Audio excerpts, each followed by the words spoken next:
Clutter doesn't just fill your space, it fills your decisions.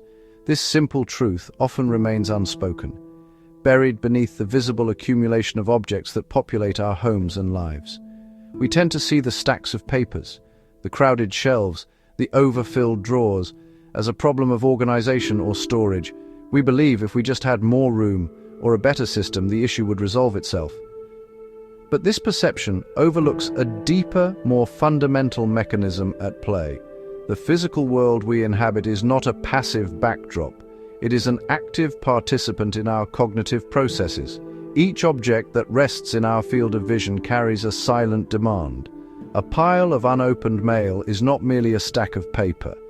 It is a repository of postponed obligations. Each envelope, a small, unresolved task waiting for attention. The book you intended to read, gathering dust on a bedside table, is a quiet reminder of an unmet aspiration.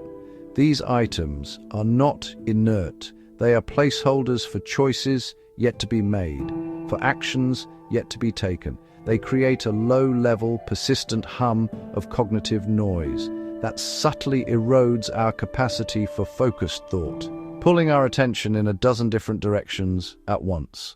This is not a film about tidying up, nor an instructional guide to a minimalist aesthetic or perfectly organized home. Such pursuits often miss the point, trading one form of visual pressure for another. Instead, a quiet exploration, a slow, deliberate inquiry into the relationship between our external environment and our internal world. We will not offer simple solutions or quick fixes. The aim is not to motivate, but to reflect, to sit with the discomfort of our surroundings and understand what they tell us about the state of our minds. The journey is a continuous line of thought unfolding at its own pace. No abrupt transitions, no jarring cuts.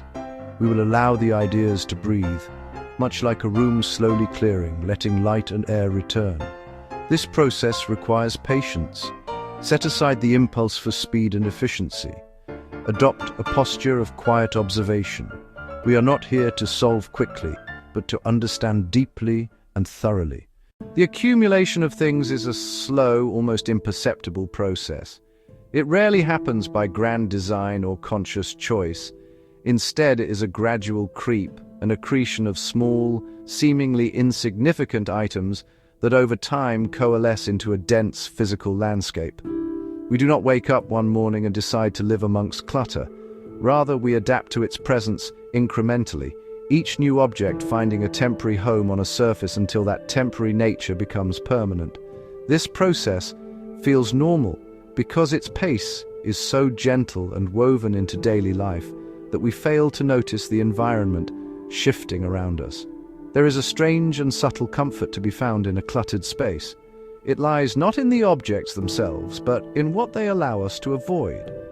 That pile of old hobby supplies holds open the possibility that you might one day return to painting. The box of documents from a previous job keeps alive a connection to a past identity. What if we throw something away and need it tomorrow? This is the central function of clutter. It delays decisions. That's why it feels safe. To decide is to close a door, to commit to a single path and forsake all others.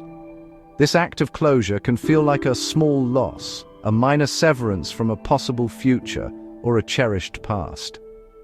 Clutter, in its passive state of waiting, keeps all these possibilities alive. This perceived safety is, of course, an illusion.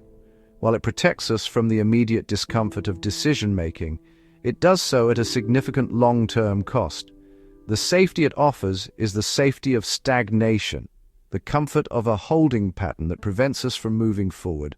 Every object is a decision postponed. It is an open loop in your mind. These open loops are insidious because they operate beneath the threshold of conscious awareness. A cluttered environment is, in essence, a vast landscape of these triggers, each one a small but persistent drain on your mental bandwidth. That external visual noise becomes internal, cognitive static. Distractions bleed into the mental workspace and interrupt our train of thought. We end up mentally exhausted from ignoring our surroundings. Your environment is thinking for you. A dining table covered in these things no longer suggests this is a place to eat. Instead, it suggests this is a place of unresolved tasks, a place of stress. You can't declutter the mind while living inside noise.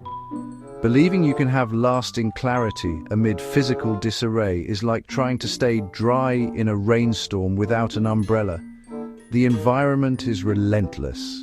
Persistent visual cues of clutter will seep through the cracks of your mental fortress. Moments of clarity gained elsewhere so often evaporate the moment we return home.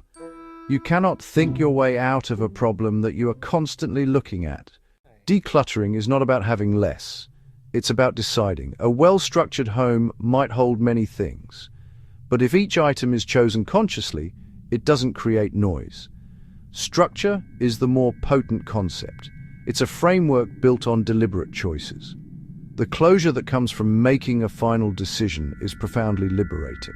When you decide to let an object go, you are not just freeing up physical space, you are freeing up the mental space that object was occupying.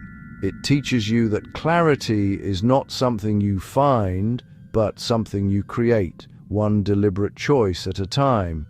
Clarity is built, not discovered. Clutter is not a storage problem, it's a thinking problem.